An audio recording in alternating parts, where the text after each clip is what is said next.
Assalamualaikum warahmatullahi wabarakatuh. Alhamdulillahi rabbil alamin.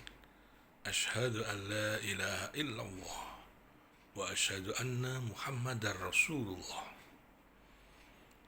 Alhamdulillah.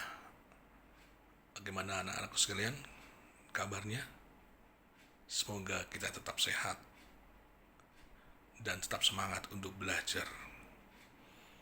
Pada saat ini Pandi akan bercerita tentang kisah Ibrahim menjaga ketauhidan. Seperti kita ketahui, pada bulan Zulhijjah ini, atau disebut juga dengan bulan haji,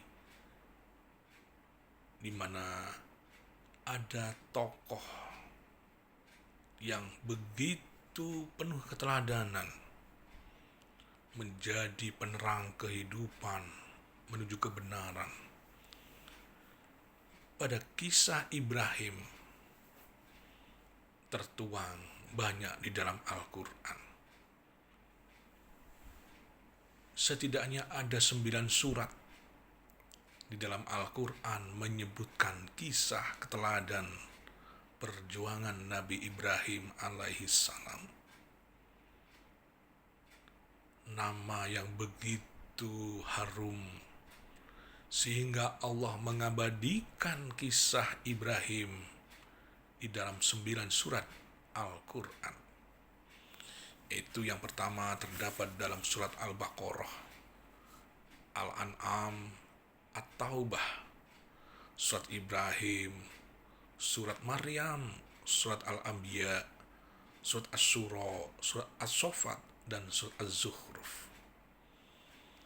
Ini menunjukkan bagaimana Ibrahim sosok yang penuh keteladanan.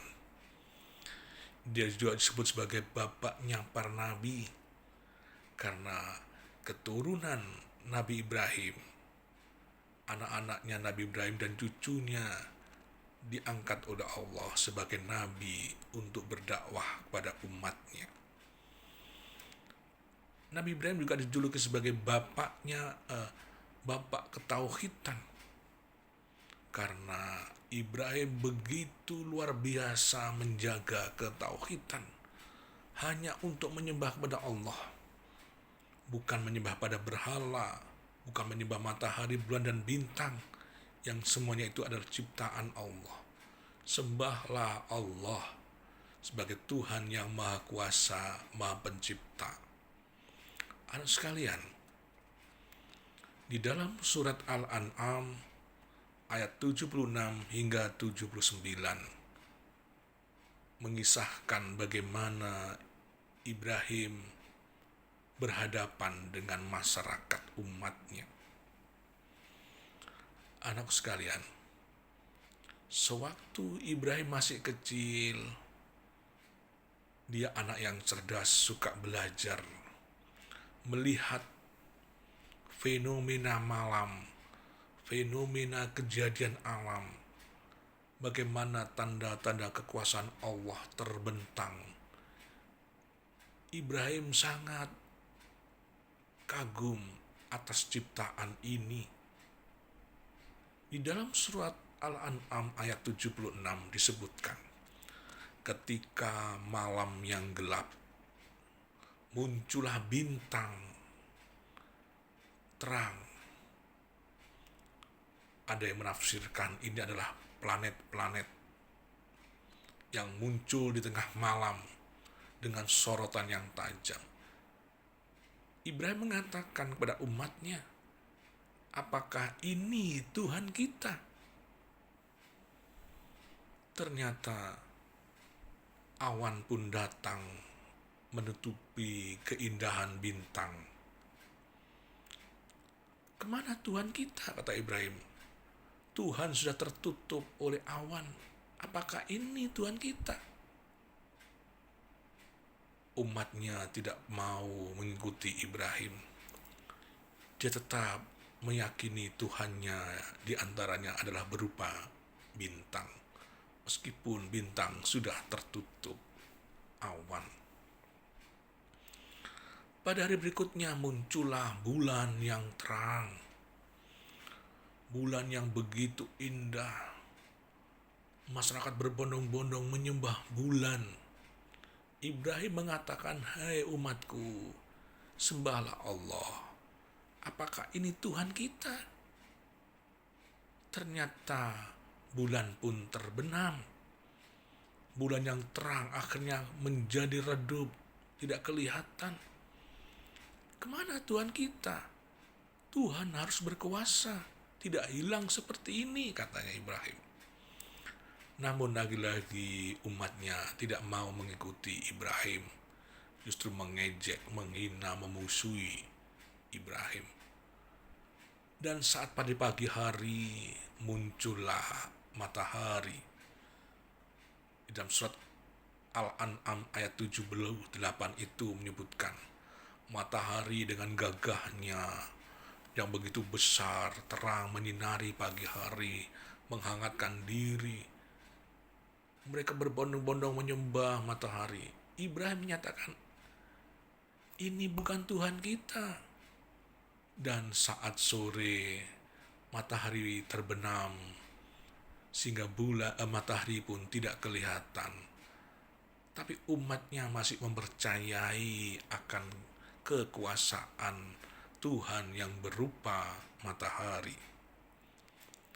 Sehingga Nabi Ibrahim di dalam surat Al-An'am ayat 78 menyebutkan, "Ya qaumi inni bari'um mimma tusyrikun." Wahai kaumku, sungguh aku berlepas diri dari apa yang kamu persekutukan.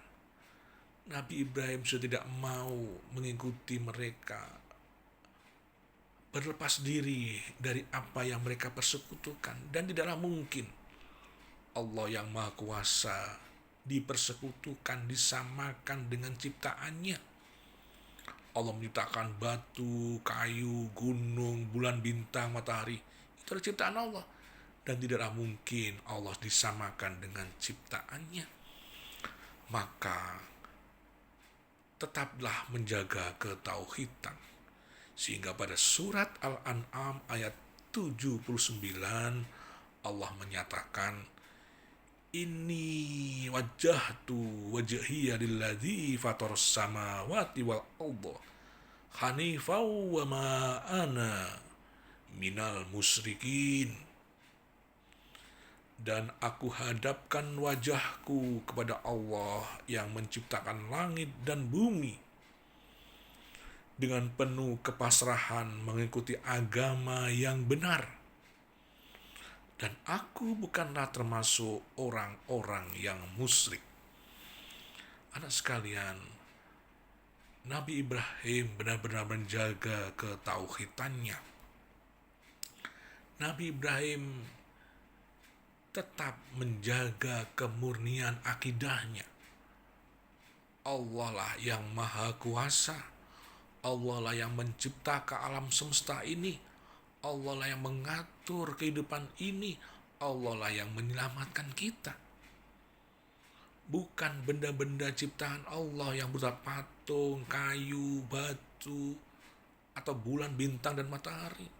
Karena semua itu adalah ciptaan Allah. Sehingga hendaknya kita tetap menghadapkan wajah kita untuk tunduk patuh beribadah hanya kepada Allah. Karena Allah lah yang Maha Kuasa. Allah lah yang berhak kita sembah. Tidak ada Tuhan selain Allah. Maka inilah yang menjadi dasar kehidupan kita. Agama Islam mengajarkan kepada kita, Allah lah Tuhan kita, tidak ada Tuhan selain Allah. Maka kita pun meyakininya. Sehingga dengan meyakini Allah Tuhan kita, kita menjadi orang yang beragama Islam, beragama yang benar karena mampu menjaga ketauhidan. Demikian anakku sekalian, kisah tentang Ibrahim. Insya Allah pada pertemuan berikutnya akan kita lanjutkan bagaimana perjuangan Nabi Ibrahim alaihissalam dalam menjaga ketauhidan. Tetap bersemangat, jaga kesehatan, dan beribadah dan berdoa. Billahi taufik wal hidayah. Wassalamualaikum warahmatullahi wabarakatuh.